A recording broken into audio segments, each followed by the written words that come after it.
So, family, a while back I reported on a very, very old white man who was questioning what a black man was doing in, I guess he felt like it was his neighborhood.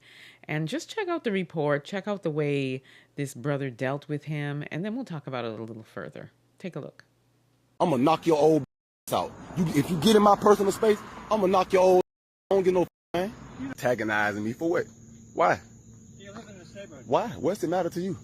Because you're going through our neighborhood. That don't matter. This ain't your neighborhood. You ain't bought every street. You haven't bought on this street, sir. You own that house right there. You own that raggedy piece of house right there. What's wrong with you? You telling me you coming and asking me, do I live in the neighborhood? It ain't none of your business. If you gotta call the police about something, go call them. Why are you right here? Go call them. I haven't told you not to call them. Bye. What you doing trying to ask me while I'm walking through your neighborhood? I'm saying, hey, watch your step. Man, you watch your mother mouth. Watch your step. I ain't gonna watch. Watch your step. I ain't gonna watch. Man, look at this old man. Look, y'all, this old man wanna fight a young man like me. Look at him. I will beat the this old white man, man. Come on, you want to die? Man, wanna die? But you ain't gonna with me. I tell you what, I don't give 60. Get close enough to me to get in my personal space, I'm gonna knock your old ass out. I'm gonna knock your old ass out. You ain't got no business even with me. I'm walking down the street. You ain't got no business with me. What's wrong with you, man? You don't know nothing about me, man. I your old goddamn man. What's wrong with you, man? Get your mother on somewhere. And do you know what? If that old Brad who was putting his old hands and his dukes up even tried to swing on this brother, I believe that brother when he says he'll knock his old behind out. Because, again, what do they think they're doing? Why don't they leave us alone? Why do they think that they can gatekeep neighborhoods? And when a black person is walking by, minding his business, they come along. And this one here, I mean, he looks like he's 80. But yet he still felt entitled enough to put his dukes up and say, watch your step. And he asked him, are you ready to be unalived? Like, really? Really, old man Brad? Y'all, you just got to stop it. You really do. You got to stop it. You're going to end up getting very, very seriously harmed. So in that report, I said that I just truly, really have the question is why? Why do these folks feel like they are the gatekeepers of neighborhoods? And if they see a black person in there, they feel like they have the right to question, what are you doing here? Do you live here? Etc., etc.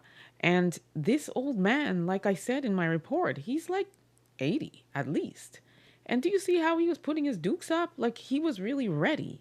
And clearly he's still back in the days 400 plus years ago where he feels very, very much like he is entitled and the white supremacy of it all, thinking that he can square up and fight this man. And like I said, I firmly believe that if this man, I mean the old man, even tried to step to this brother, it didn't look to me like this was one of those brothers that would have turned the cheek, that would have had the patience. He warned him several times. He said, I will knock your old behind out. And I firmly believe he would have done that. What I am glad about is that he didn't. And I'm glad that this man had the better judgment in his senile mind to not try to step to this black man. Okay? Because, like I said in my report, one hit, it would have just taken one hit and it could have been a fatality.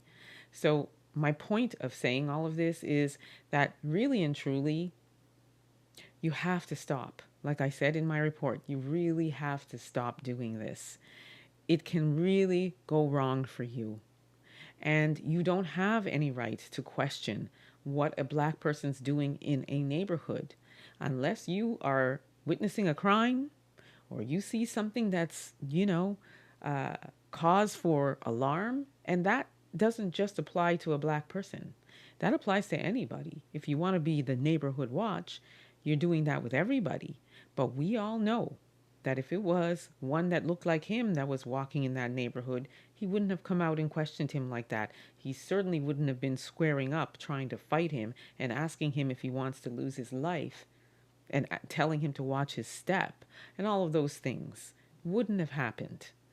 So again, you need to stop racially profiling us, okay? Leave us alone. We mind our black business. This brother was minding his black business. You could have really got seriously injured.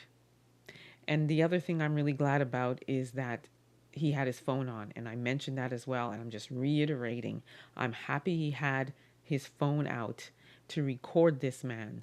Threat, telling him to watch his step, asking him if he wants to be unalived. All of those things are threats. So whether you're 80, 50, 40, 30, 20, it's a threat. So I'm glad that he had his phone out. Although I firmly also believe that if it had gone that way, where this old man Brad had put his hands on this brother and he hit him, the brother probably would have gotten arrested. So I'm happy it ended up this way, but I'm just saying you have to stop.